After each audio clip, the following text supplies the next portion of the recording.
আসসালামু আলাইকুম ওয়া রাহমাতুল্লাহি ওয়া বারাকাতুহু। প্রিয় দর্শক, 30 দিনের সহজ কোরআন শিক্ষা কোর্সের আজকে 6 নম্বর দিন। প্রিয় দর্শক, গত পর্বে আপনাদেরকে শেখানো হয়েছে কলকলা কাকে বলে এবং তার পড়ার নিয়ম কী। ধারাবাহিকভাবে আজকেও আমি আপনাদেরকে শেখাবো তাসদীদ কাকে বলে এবং তাসদীদ আসলে তার উচ্চারণ বা তার পড়ার নিয়ম কী, কীভাবে আমরা তাসদীদ আসলে পড়ব সেই নিয়মটা আজকে আমি আপনাদেরকে খুব সহজে শিখিয়ে দিব। প্রিয় দর্শক, আশা করি ভিডিওটি না টেনে সম্পূর্ণ শেখার নিয়তে না টেনে সম্পূর্ণ ভিডিওটি আপনি দেখবেন। প্রিয় দর্শক, যদি আপনার কাছে ভিডিওটি ভালো লেগে থাকে তাহলে পরবর্তী পর্বের ভিডিও পেতে অবশ্যই সাবস্ক্রাইব করে রাখবেন এবং যে ভাইরা সহি শুদ্ধভাবে কোরআন শিখে নাই বা সহি শুদ্ধভাবে যারা কোরআন শরীফ পড়তে পারে না, জানে না, তাদের জন্য একটি শেয়ার করে দিবেন। প্রিয় দর্শক, আসুন এখন কথা না বাড়িয়ে তাসদীদ পড়ার নিয়ম কী এবং কাকে বলে এবং কিভাবে সহি শুদ্ধভাবে পড়তে হয় সেটি আজকে আপনাদেরকে শিখিয়ে দিব। চলুন। এটার নাম তাসদীদ। এটার নাম তাসদীদ। তাসদীদ তাসদীদ তাসদীদ ওয়ালা হরফ। তাসদীদ ওয়ালা হরফ। তাসদীদ কাকে বলে? তাসদীদ দুই ভাবে পড়া যায়।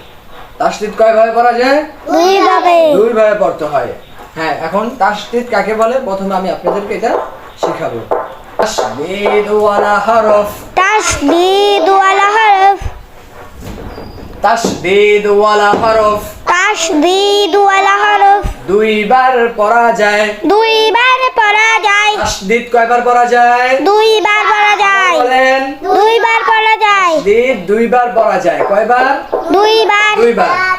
তাহলে তাসদীদ ওয়ালা হরফ তাসদীদ ওয়ালা হরফ। দুইবার পড়া যায়। দুইবার পড়া যায়। প্রথমবার ডান দিকের হরকতের সঙ্গে। প্রথমবার ডান দিকে সঙ্গে। প্রথমবার ডান দিকের হরকতের সঙ্গে। প্রথমবার ডান দিকে এটার নাম কি? হরকত। এটার নাম কি? হরকত। হরকত।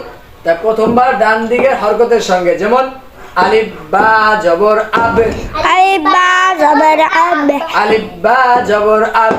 আলিফ বা জবর আব। দ্বিতীয়বার নিজ হরকতের সঙ্গে। দ্বিতীয়বার নিজ হরকতের সঙ্গে। দ্বিতীয়বার নিজ হরকতের সঙ্গে। দ্বিতীয়বার নিজ হরকতের সঙ্গে। যেমন যেমন বা বা বা বা বা জবর বা।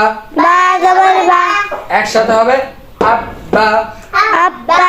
তাহলে আলিফ বা জবর আব। বা জবর আব। বা জবর বা। বা জবর বা। একসাথে বলেন। আব্বা জবর আব্বা জবর বা। আব্বা। আব্বা। আবার বলেন। আব্বা। এখন আমরা প্রথম বা দিয়ে শিখলাম। কি প্রথম কি দিয়ে শিখলাম? বা দিয়ে। দিয়ে। এখন আমরা মিম দিয়ে তাসদীদ আসলে কিভাবে পড়তে হয় সেটা শিখবো। ঠিক আছে? তাই তাসদীদ কাকে বলে? তাসদীদ ওয়ালা হরফ। তাসদীদ ওয়ালা হরফ। দুইবার পড়া যায়। দুইবার পড়া যায়। প্রথমবার ডান দিকের হরকতের সঙ্গে। প্রথমবার ডান দিকে হরফের সঙ্গে। হরকতের সঙ্গে। হরকতের সঙ্গে। যেমন যেমন আলিফ মিম জবর আম। আলিফ মিম জবর আম। দ্বিতীয়বার নিজ হরকতের সঙ্গে। দ্বিতীয়বার নিজ হরকতের সঙ্গে। যেমন যেমন মিম জবর মা। মিম জবর মা। একসাথে বলেন আম্মা। আম্মা। আম্মা। আম্মা। প্রথমটা হলো আব্বা। আব্বা। দ্বিতীয়টা আম্মা। আম্মা। তাহলে তাসদীদ দুইবার পড়া যাবে। প্রথমবার ডান দিকে হরকতের সঙ্গে, দ্বিতীয়বার নিজ হরকতের সঙ্গে। তাহলে এখন যদি এই জবর না আইসা আলিফের নিচে জের আসে তাহলে কিভাবে করতে হবে? এটার নাম কি? জের। এটার নাম জের। যেমন দ্বিতীয়বার প্রথমবার নিজ হরকতের সঙ্গে আলিফ বা জের ইব। ইব্বা জের ইব। বা জবর বা। বা জবর বা। ইব্বা। ইব্বা। ইব্বা। ইব্বা। যদি জের না আইসা পেশ আসে তাহলে কিভাবে উচ্চারণ করতে হবে?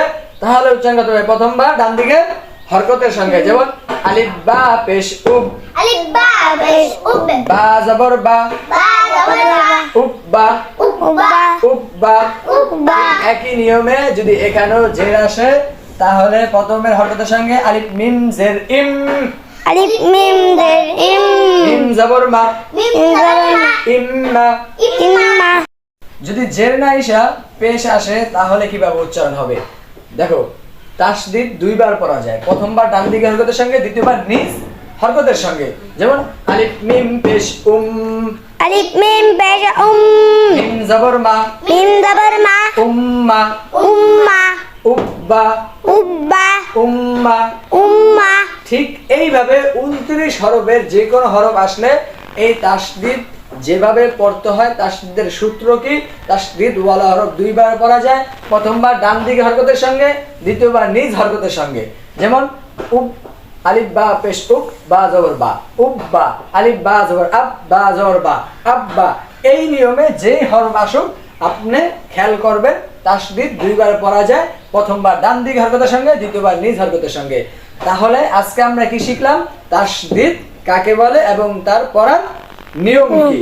আজকে আমরা কি শিখলাম, তাসদীদ কাকে বলে, তাসদীদ কাকে কাকে বলে ও তার পড়ার নিয়ম। নিয়ম। ঠিক আছে প্রিয় দর্শক, আজকের ভিডিও এই পর্যন্তই। আপনারা ধৈর্য সহকারে ভিডিওটি দেখার জন্য আপনাদেরকে অনেক অনেক ধন্যবাদ।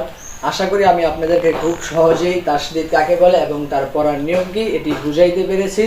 প্রিয় দর্শক, পরবর্তী পর্বের ভিডিও পেতে আপনি সাবস্ক্রাইব করে রাখুন, আমার চ্যানেলটি ফলো করে রাখুন। আর যদি আপনার কাছে ভালো লাগে থাকে তাহলে অবশ্যই একটি লাইক কমেন্ট শেয়ার করে দিবেন। ভালো থাকুন, সুস্থ থাকুন। আল্লাহ হাফেজ। আসসালামু আলাইকুম ওয়া রাহমাতুল্লাহি ওয়া বারাকাতুহু।